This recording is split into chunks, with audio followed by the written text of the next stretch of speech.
Bonjour à tous, merci d'être présents physiquement sur Internet. On va passer au 10e atelier de la journée. Cet atelier, toujours sur le green, c'est un format très important pour nous. Et là, on va parler pendant 30 minutes de l'Amazonie et du développement durable.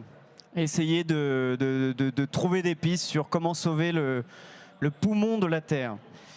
Pour ça, je suis accompagné d'un fidèle qui est souvent avec nous et qui nous aide beaucoup, Charles-Henri Chenu, avocat associé d'un cabinet franco-brésilien composé de 110 personnes dans 6 bureaux dans le monde. Il est conseiller du commerce extérieur de la France et président de la commission Amérique latine du Comité national des CCEF.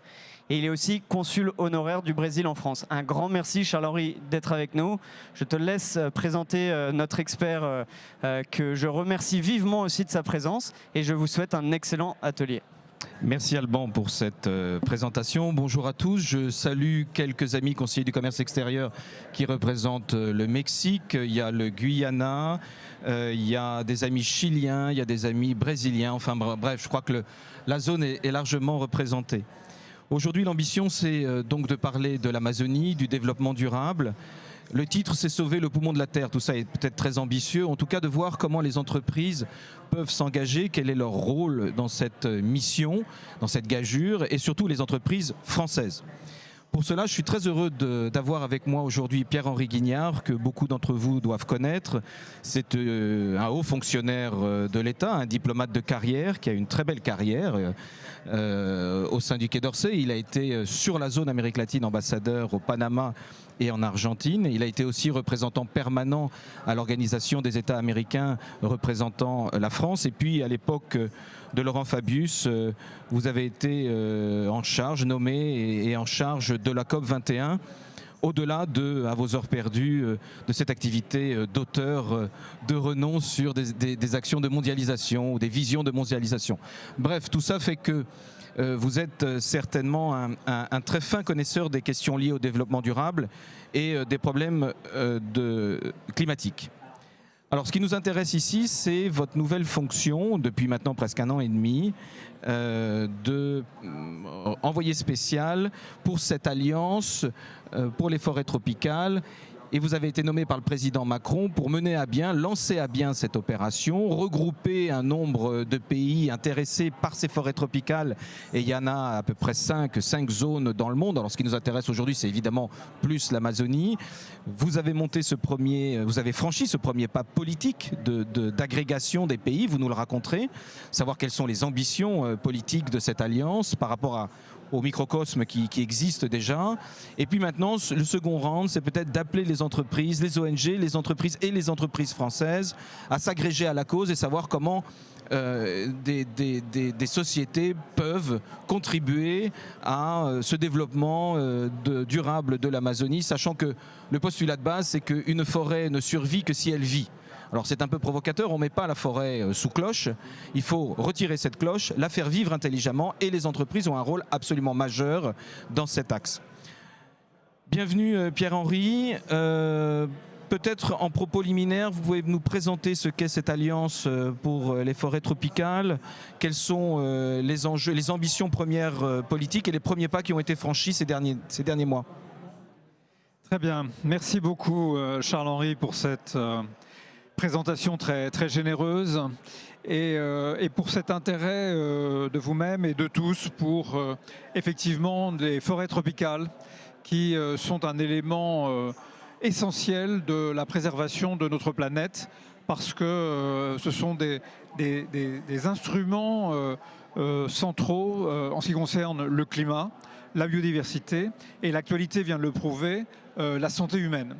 Le lien a été fait entre la déforestation et la dissémination des virus, le coronavirus bien évidemment, mais aussi Ebola, le sida et d'autres maladies. Donc la déforestation effectivement est dangereuse pour notre espèce.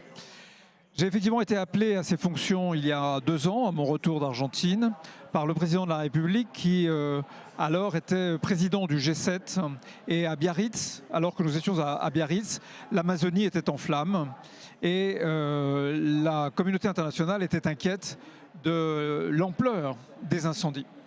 Le Brésil nous a dit qu'il gérait cette situation, nous a demandé de regarder ailleurs, ce qu'on a été obligé de faire. En revanche, d'autres pays nous ont sollicité la communauté internationale et l'aide internationale. Et la Bolivie en particulier a demandé l'aide de la communauté internationale. Et il a fallu 1 mois et demi pour que le premier expert européen arrive en Bolivie pour aider les autorités boliviennes qui avaient demandé cette aide. Donc, grand dysfonctionnement dans l'aide, dans la coopération internationale pour préserver les forêts tropicales. La réalité, c'est que ce problème ne se pose pas seulement en Amazonie, mais aussi dans les autres massifs tropicaux humides, et en particulier le bassin du Congo et l'Asie du Sud-Est, donc les 3 grands massifs concernés. Donc notre action ne s'est pas focalisée essentiellement sur l'Amazonie, mais sur l'ensemble des forêts, même si les problématiques des forêts sont différentes. On voit bien qu'en Amazonie, la déforestation est portée en partie par la progression de l'élevage, de la culture du soja et la volonté de l'agriculture brésilienne de s'étendre, parce qu'il y a des besoins, il faut nourrir la population mondiale. Il y a aussi un besoin réel de sécurité alimentaire. En Afrique centrale, le problème est plus celui des essences précieuses, des bois tropicaux et de la survie des populations qui vivent dans la forêt, puisqu'on coupe des arbres dans le bassin du Congo pour faire du charbon de bois et pour alimenter, pour que les gens puissent chauffer tout simplement leur repas de chaque jour. En Asie du Sud-Est, le problème est plus lié à l'huile de palme. Voilà. Donc les problématiques un peu différentes, mais en même temps un ensemble sur la ceinture équatoriale de la planète qui est cohérent et que nous devons protéger pour le climat, en particulier dans la logique de l'accord de Paris que la France a fait aboutir. C'est donc notre première démarche, c'est d'être au rendez-vous du grand défi du réchauffement climatique en protégeant ces puits de carbone et ces forêts qui sont essentielles pour la circulation des courants, des vents en altitude et des courants marins. Donc, un défi très important. Nous avons donc pris un bâton de pèlerin pour aller rencontrer d'abord des pays forestiers qui estimaient que c'était à eux de protéger la forêt, et ensuite des pays bailleurs, c'est-à-dire les pays consommateurs qui généralement financent les projets d'aide pour la forêt, pour préserver la forêt, et qui avaient le sentiment que c'était leur propriété privée. Et donc un accueil plutôt frais, a priori, dans la communauté internationale. À force de persuasion et à force de lier ce sujet donc à la protection du climat, de la biodiversité, à la veille des COP 15 pour la biodiversité à Kunming en Chine et de la COP 26 qui va avoir lieu dans quelques jours avec un peu de retard à Glasgow, la communauté internationale s'est intéressée à notre démarche et surtout au fait que nous cherchions à faire une alliance politique et non pas à créer une nouvelle organisation. Parce qu'en fait, il existe un véritable millefeuille d'organisations pour préserver les forêts. Et souvent, on nous dit, mais pourquoi faites-vous une alliance en plus alors qu'il y a tant d'organisations ? C'est le cas notamment des sociétés privées, des entreprises qui nous disent, pourquoi rajoutez-vous une strate dans toute cette organisation qui est déjà suffisamment complexe ? Eh bien, tout simplement parce que le résultat n'est pas au bout du chemin et que nous devons donner du muscle politique au plus haut niveau pour que, dans les organisations internationales, la voix de la forêt soit entendue. Et quand je dis la voix de la forêt, ce n'est pas simplement la voix des arbres. C'est aussi ceux qui vivent dans et de la forêt. C'est-à-dire que la forêt n'est pas un élément vierge comme on l'imagine parfois dans nos pays, où on a une vision un peu idéalisée de la forêt. On vit dans la forêt. Et la forêt, on vit dans la forêt depuis toujours en réalité. Et il faut que les populations qui vivent dans et de la forêt puissent continuer à vivre. Comme l'a très justement dit Charles-Henri, on ne peut pas mettre la forêt sous une cloche, attendre 500 ou 600 ans pour regarder ce qui s'est passé et le bien que ça aura fait à la planète. Il faut agir aujourd'hui, à la fois en protégeant cet environnement qui est essentiel, c'est un biome essentiel, et en même temps en préservant les droits, le style de vie de ceux qui vivent dans et de la forêt. Donc ça, c'était un défi très important. Et donc, je réponds un peu trop longuement à la question. J'ajoute à cela que donc nous avons pris ce bâton de pèlerin et que moins de 2 ans plus tard, nous avons aujourd'hui au sein de l'Alliance 32 pays qui nous ont rejoints. Nous sommes 32, sans structure, sans secrétariat, sans budget. Nous nous réunissons tous les mois, par Zoom, en grande partie, un peu comme nous le faisons aujourd'hui, avec un dialogue entre les bailleurs et les forestiers, entre les forestiers d'Amérique latine et ceux d'Afrique centrale, et ceux d'Asie du Sud-Est. La Papouasie-Nouvelle-Guinée, 3e forêt intacte de la planète, a rejoint l'Alliance il y a peu de temps. Et donc, la première mission de l'Alliance est d'être une plateforme entre ces pays, au niveau politique, et nous sommes en relation avec les organisations internationales spécialisées pour la forêt, de manière à leur donner cette force dont parfois elles ont besoin face à l'agriculture intensive.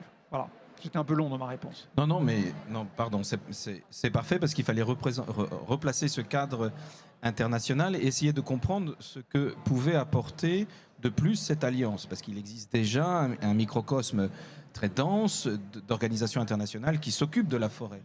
Donc justement, quelle est cette plus-value? Comment vous vous vendez dans un monde mercantile, politico-mercantile? Comment vous vous vendez auprès des États et aussi auprès des grosses entreprises, et notamment françaises, pour dire « venez nous rejoindre ». Qu'est-ce que vous attendez de ces entreprises et qu'est-ce que vous apportez de plus?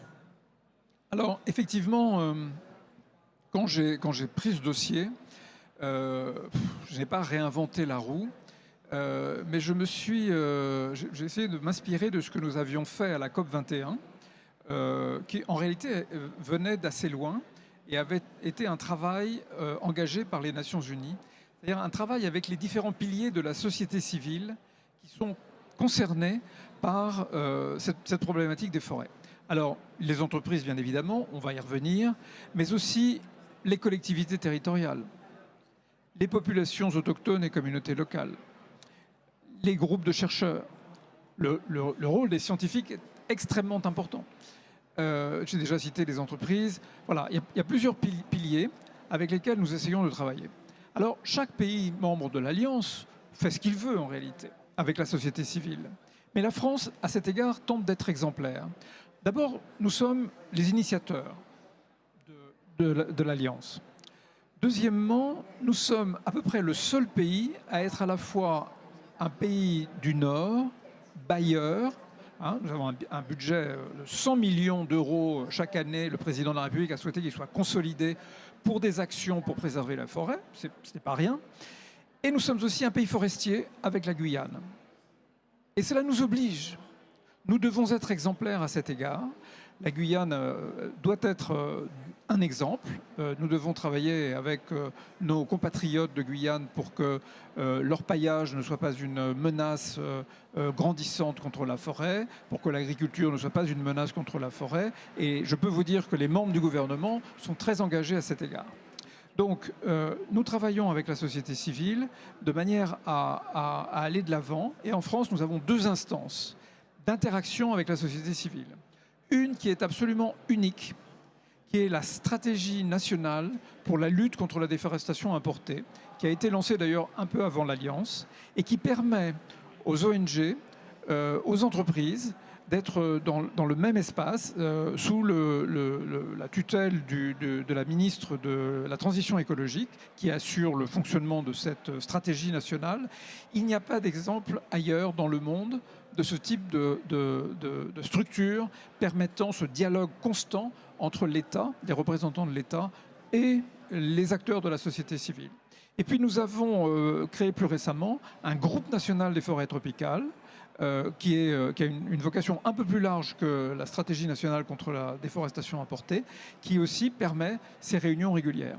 Je les rencontre à peu près tous les 2 mois, de manière à avoir un dialogue et que ce que nous proposons pour protéger la forêt ne vienne pas seulement de fonctionnaires ou de comités théodules, mais viennent de la réalité, c'est-à-dire de ceux qui sont sur le terrain. Nous avons des experts partout, dans toutes les grandes forêts du monde, et donc nous sommes à leur écoute pour qu'ils nous disent exactement ce qui se passe, ce qu'on peut faire et comment on peut être utile. Très bien. Alors, on va essayer de rentrer dans le concret, parce qu'on a ici une organisation internationale qui poursuit un objectif très louable. mais il faut se placer du côté des entreprises. Alors évidemment, des grandes entreprises du CAC 40 ont souvent des fondations qui sont dédiées à ce genre de sujet, mais il y a aussi, et moi je m'en suis aperçu en Amérique latine, bon nombre de PME ou d'ETI qui sont très engagés en Amazonie pour justement faire vivre intelligemment, pour déjà gagner de l'argent, puisque c'est le premier but de l'entreprise, mais aussi pour faire vivre intelligemment cette forêt. Je vous propose de nous arrêter sur 5 entreprises, de vous donner un peu quelques exemples de ce qu'elles font en Amazonie. 5 entreprises au Brésil, on va s'arrêter sur le Brésil. Puis après, on aura un témoignage Guyane, plateau des Guyanes avec un des représentants du Guyana, des conseillers du commerce extérieur du Guyana. Donc je vais vous donner quelques actions que mènent ces sociétés et j'aimerais vous entendre, que vous puissiez réagir en vous disant est-ce que ça rentre dans l'objectif de cette alliance et est-ce que les actions menées par ces entreprises peuvent être finalement renforcées par l'Alliance. En d'autres termes, est-ce qu'il y a une vraie interaction et des engagements qui peuvent être réciproques? Alors, prenons, le responsable de Carrefour Brésil devait être présent, il s'excuse, il a été pris et retenu pour d'autres raisons. Carrefour est un des players essentiels au Brésil et est très engagé depuis très longtemps dans des programmes de lutte contre la déforestation. Ce qui est intéressant, c'est que Carrefour a un programme inclusif, donc une politique interne à sa société de préservation de la forêt, mais aussi de production alimentaire durable et de maintien de la biodiversité. Ce qui m'a intéressé dans le témoignage de Carrefour, c'est son programme d'engagement externe. Vous l'avez peut-être suivi au Brésil, le gouvernement fédéral brésilien a vendu, entre guillemets, l'Amazonie à des entreprises par le programme fédéral qui s'appelle Adopte un parc. Et donc, le président Bolsonaro sollicitait les grosses boîtes françaises, les grosses sociétés, pas françaises, les grosses sociétés du Brésil, pour prendre possession de quelques hectares sur la forêt amazonienne et que cette société adopte un espace forestier et gère cet espace forestier. Le premier qui a levé la main, c'est Carrefour. Et Carrefour a dit, moi j'adopte un parc de 75 000 hectares. Alors évidemment, ça a été couronné comme il fallait. Et Carrefour s'est engagé sur 75 000 hectares à dessiner, arrêter en logistique, à préserver cette forêt. Et puis Carrefour s'est aussi engagé sur ce qu'on appelle le programme Ensemble pour l'Amazonie, qui est un fonds pour l'Amazonie dirigé par un conseil consultatif dont il fait partie. Et c'est ça que je trouve intéressant, c'est qu'on est au-delà des concepts et des principes qui sont parfois qui ne se traduisent pas de manière très terre-à-terre. Carrefour, dans ce fonds, apporte son savoir concernant les méthodes, son expertise et sa connaissance sur le sujet de la chaîne d'élevage. Et Carrefour va encore même plus loin, puisqu'il a créé le protocole unifié d'élevage qui tente à harmoniser les critères d'origine de la viande jusqu'à la production. Et là, Carrefour s'engage à finalement avoir une vision et une action vertueuse sur la production de l'élevage, sur la chaîne de valeur. Je crois que cette notion de chaîne de valeur est quelque chose d'absolument fondamental pour vous. Comment cela vous fait-il réagir ? Alors, effectivement, c'est un élément essentiel. Ça va me permettre d'ailleurs de présenter la deuxième mission de l'Alliance. J'ai évoqué déjà la plateforme qui est mise en place. D'abord, ces attitudes vertueuses des entreprises qu'il faut saluer, et qui est extrêmement positive, vient d'abord des attentes des consommateurs. C'est-à-dire que les entreprises prennent le pouls des consommateurs, des attentes des consommateurs, des citoyens en général, et sentent bien que le réchauffement climatique, la protection de la biodiversité font partie des attentes que nous avons collectivement. Et donc, elles répondent de deux manières. D'abord, en essayant de satisfaire le consommateur, et c'est bien, c'est une bonne chose. Et deuxièmement, parce que, compte tenu de l'attente de ces consommateurs qui sont aussi des citoyens, le politique a agi aussi. C'est-à-dire qu'il y a un carcan, ou un carcan, c'est un peu négatif. Il y a un cadre législatif, en France notamment, qui oblige les entreprises à un devoir de vigilance. Et donc, c'est un travail qui a été fait conjointement, mais qui aide énormément nos entreprises à être, par exemple, au Brésil, plus allantes que d'autres concurrents. Parce que justement, elles sont obligées ici par leur siège. Donc, ce que nous faisons ici n'a pas de répercussions qu'en France. Mais les répercussions sont partout ailleurs. C'est-à-dire qu'une entreprise comme Carrefour, qui a un cadre réglementaire en France qui l'oblige à respecter l'environnement, l'applique dans des pays où les exigences ne sont pas aussi élevées. Donc c'est tout bénéfice. C'est pour ça que notre mobilisation est importante. Quand parfois des gens me disent « mais pourquoi vous occupez-vous des forêts? Que pouvons-nous faire ici ?» Nous pouvons changer les choses. Dans les années 80, les consommateurs ont compris qu'on ne pouvait plus couper des arbres n'importe comment en Afrique centrale. Les ONG ont fait un travail extrêmement important avec l'industrie de l'exploitation forestière. Le résultat, c'est la certification aujourd'hui qui nous permet d'acheter des essences importantes. On en parlera probablement au Guyana tout à l'heure, en Amazonie, mais aussi en Afrique centrale, parce que elles ont été produites dans des conditions durables et responsables. Et c'est ce que je disais un peu plus tôt. Il y a des gens qui vivent dans la forêt et qui doivent continuer à vivre dans la forêt sans pour autant que la forêt disparaisse. Et c'est possible. Donc, la deuxième mission de l'Alliance, c'est de mettre en place des chaînes de valeur durable partout où c'est possible. Nous venons ensemble, d'ailleurs, à Marseille, à l'occasion du congrès de l'UICN, d'être témoin d'une initiative de Jean-Yves Le Drian et de son homologue du Gabon. Nous allons lancer à Nice le mois prochain un forum d'affaires pour mettre en place des chaînes de valeur durables en Afrique. Et nous invitons les entrepreneurs africains à travailler dans cette direction, un peu comme le font les entreprises que vous venez de citer en Amazonie. Donc tout cela va dans la bonne direction. Et alors, je trouve ça très intéressant parce que je continue sur Carrefour, parce qu'il m'a dit, puisqu'il ne peut pas venir, il parle aussi d'un programme qu'on a lancé qui concerne la production durable de veau. Je trouve ça d'autant plus intéressant qu'on est vraiment dans l'ultra concret. C'est-à-dire que Carrefour s'est engagé à mettre 2 millions, enfin c'est pas engagé, a mis 2 millions d'euros sur la table pour se rapprocher de 450 producteurs locaux, et il a réussi l'année dernière à lancer la première viande 100% sans déforestation, tracée depuis la naissance du veau jusqu'à sa consommation. Et ce qui me paraît aussi très intéressant, qu'on voit dans d'autres entreprises françaises qui travaillent notamment en Amérique latine et en Amazonie, c'est tout le travail de cartographie de la chaîne de production. Il y a plusieurs entreprises qui travaillent dans ce sens.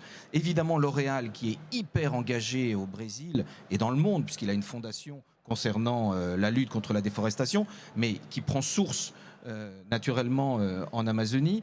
L'Oréal a mis 4 millions d'euros en Amazonie pour lutter contre cette déforestation.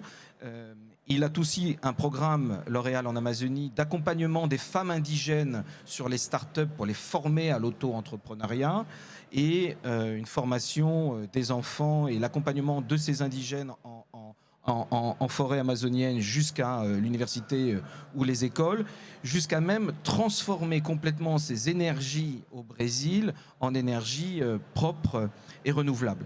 Je ne vais pas vous donner d'autres exemples, j'en ai, et puis, parce que je voudrais quand même qu'on entende le Guyana, mais il y a des sociétés françaises qui ont décidé aussi, comme Engie, pour éviter de planter des lignes de transmission électrique, de faire finalement toute cette cartographie par drone. Et donc, ils ont gagné quasiment 2000 km de transmission plantée et géolocalisée par drone. Donc, en fait, on se réinvente au fur et à mesure, et c'est ce que vous avez dit, Pierre-Henri, c'est sous le coup d'épaule, l'égide des maisons mères que les filiales trouvent cette expression. Le dernier exemple avant Guyana, qui me paraissait intéressant parce que c'est pas un industriel, c'est pas un commercial, c'est une banque.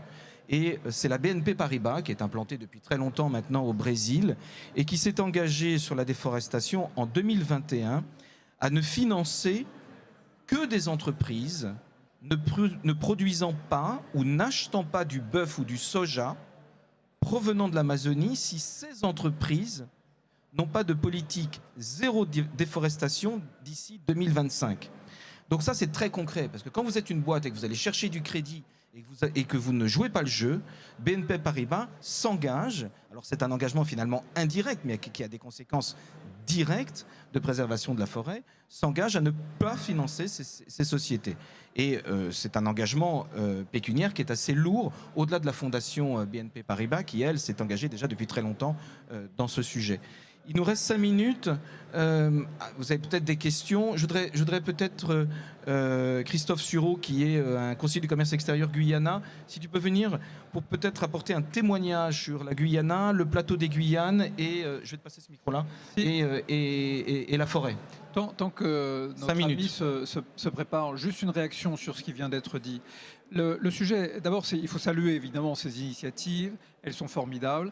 N'oublions pas que nos entreprises en Amazonie, au Brésil ou ailleurs, sont souvent tributaires de fournisseurs et que la traçabilité est extrêmement difficile. Donc un besoin de technologie très important. Même chose pour le suivi des feux de forêt. Où y a-t-il déforestation? Comment fait-on? Nous sommes en train de travailler avec Tropisco, un programme lancé par le CNES pour essayer d'avoir une meilleure image satellitaire pour justement ajouter à la traçabilité des entreprises, parce que ce soit Carrefour ou Casino, elles ont des fournisseurs et ne sont pas toujours conscientes de ce que font les fournisseurs. C'est une difficulté. Bonjour à tous. Je remercie d'abord Charles-Henri, Monsieur Guignard aussi de me donner la parole. Donc, je vais vous parler du Guyana. Alors, le Guyana n'est pas très connu. Guyana est une ex-colonie britannique, pays anglophone. Je fais moi-même partie, comme le disait Charles-Henri, de conseiller du commerce extérieur. Je suis vice-président du comité des Guyanes, qui réunit bien sûr la Guyane française, le Suriname et le Guyana. Ces 3 pays, le nôtre, le Suriname et le Guyana, ont les mêmes similarités. C'est dans un même environnement. Et donc vous donner l'expérience du Guyana permettra aussi peut-être de voir ce qu'on peut faire en Guyane et de réunir le Suriname et le Guyana au sein de l'Alliance. Je pense qu'ils ne font pas encore partie. Je gère moi-même une entreprise qui a 2 conserveries de cœur de palmier au Guyana, 35 ans d'expérience. Nous vendons à plusieurs pays, dont la France, dont Carrefour notamment, des cœurs de palmier sauvages, collectés de façon sauvage. C'est pas une déforestation, c'est un produit qui repousse, c'est un produit sylvestre qui repousse en pleine forêt amazonienne, qui est présent en Guyane, au Suriname, au Guyana, jusqu'en Colombie et au Brésil aussi, et qui fait vivre à peu près 1 millier d'Amérindiens. Et c'est là où ça nous intéresse par rapport à cette alliance. Et encore une fois, ce qui me fait plaisir dans la thématique aujourd'hui, c'est pour ça que je suis venu, c'est parce que pour une fois, on parle de l'Amazonie et de l'économie. Qu'est-ce qu'on peut faire comme économie en Amazonie, en dehors du bois et des mines? Il en existe de nombreuses économies de ce genre, de nombreuses activités. Et la nôtre, dans notre petit coin, on vit, encore une fois, depuis 35 ans avec 1 millier de familles. C'est difficile de vivre, de travailler et également de travailler avec des autochtones. Il ne faut pas s'en cacher. Ils vivent au jour le jour. Donc quand on nous dit ce serait bien de leur donner plus d'activités, de leur donner de l'argent pour lancer leur propre activité, ça ne fonctionne pas.